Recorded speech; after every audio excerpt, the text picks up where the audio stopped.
JD's got some thoughts on Chris Paul and how that contract might actually turn out to be a bonus next year. We'll have that up here in 5 minutes. But first, Mark in Concord, he's got thoughts on how to pay Dre and still stay below the second apron. What's going on, Mark? What are you doing? Yeah, hi, guys. Dibs and JD. Nice to talk to you guys. I want to go ahead and disclose that I work at a nonprofit agency, so we always have to look for financial creativity. And so I have an idea, but it's going to have to take some negotiating with Green. Someone's going to have to come and talk to Green and say, we're willing to pay you $108 million, but not over 3 years. We'll pay you over 4 years. We'll pay the first 3 years at $27 million. We'll leave the fourth years as a player option, and you're welcome to pick it up. It's going to be a rebuild year for us anyway, because you, Steph, and Clay are going to be gone. And if you want to play, you play, but you're getting $27 million. And now, if you can find a better contract, you can decline the player option at that point. And then he gets $108 million. He can get a free year, and we don't have to go over the second level tax. Thoughts? Thanks, Mark. I appreciate it, and I'd love to offer thoughts on that. It sounds like a team-friendly structure because Draymond already had 27.6 on the table. So Mark in Concord is saying, instead of 27.6, we want you to take 27, and we want you to play a fourth year, your option, in order to get to that $100 million. So he's basically saying you get 3 and 81, and it becomes 4 and 108 if you want to stick around for that fourth year. And Steph might be gone, Clay might be gone, CP3 will be in his 40s. It'll be you and Wiggs and Podziemski. What do you think, Draymond? Yeah, look, I think Draymond, that's something that would be, I think, within the realm of having the ability to be negotiated. It just depends on what the other offers are. If you've got a team willing to give him 3 and 100, well, then 4 and 100 and going to get it done. Right. You also are beholden to percentage increases. Like, you can start a deal at a certain point and have it run down, but it has to be the same percentage down as it would be going up if you started the deal at a certain place and then had it go up. So there are Can you just do a flat deal? You can also do a flat deal. Okay. Yeah, you can do the same each and every year, but there are ranges. So Gotcha. It can't be, hey, Draymond, just so people know, hey, Draymond, we want to get under that apron, so we want to pay you $10 million next year, but over the back end of it, we'll pay you 95 over those last 3 years. Once you can't do that. Right. Have the precipitous drop, and then That's the football thing. And for anybody out there who says, hey, like we had a call yesterday, just get Steph to restructure and, restructure his deal, and then you can space it out over 5 years and in the dead cap. And that's all football stuff. And, the Bobby Bonilla, which we're coming up on Bobby Bonilla Day, by the July way. 1st, right? Yeah, Bobby Bonilla Day, where he gets that check for $1+ million because the Mets stretched his thing out over like 50 years or whatever. You don't do that in the NBA. A card laid is a card played. So whatever the deal is that you sign, that's the deal you get. With one exception, and I'm going to cue you up for the Chris Paul part of this, because Chris is making 30 this year with the Golden State Warriors, and he's on the books kind of for next year at $30 million.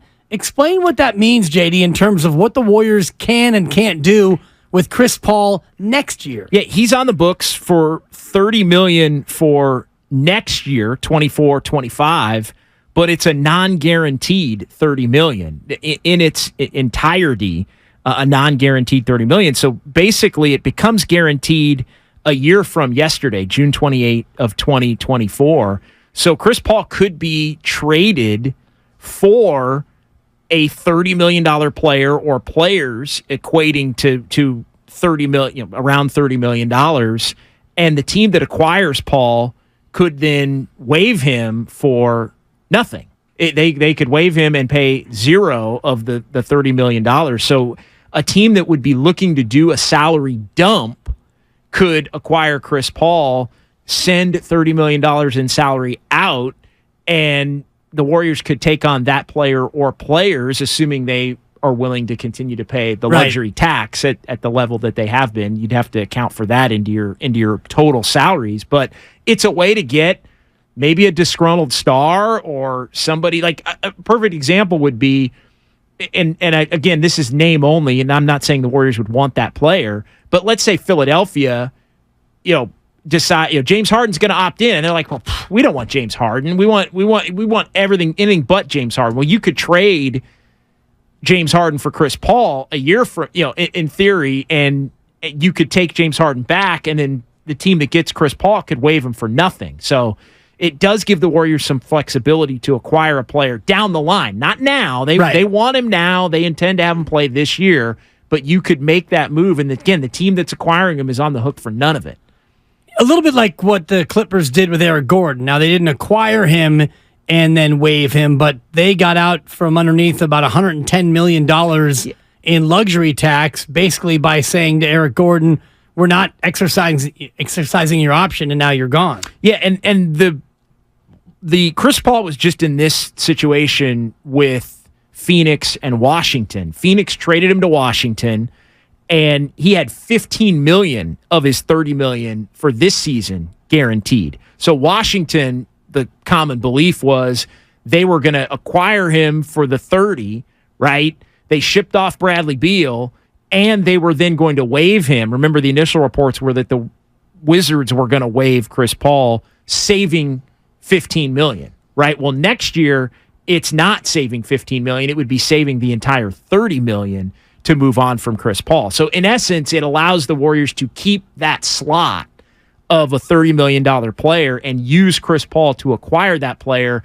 Yes, you would be leaving your mid-level exceptions and that on the table, but you would acquire somebody better than a mid-level exception type player. Without a doubt, you'd be finding somebody at a disgruntled level, or you could package a player like Jonathan Kuminga, and get making a $37 million player. Right, Yeah, but if you look at some of those guys out there, and Damian Lillard is in that neighborhood, and he seems to be more disgruntled than he is just gruntled, and Paul George and Kawhi Leonard are in that same sort of price point. Their contracts are actually twin deals. They have this year and next year player options, so at that juncture, you might be in a situation. And also, if things do go south, JD, this year, you have the ability to trade Chris Paul in January if, it's not looking like things are going your way this year. And it's the same kind of a deal where that team would have Chris Paul for this year, but if they just want to move on, they could move on for nothing at the end of this season from Chris Paul. So it could be that same type of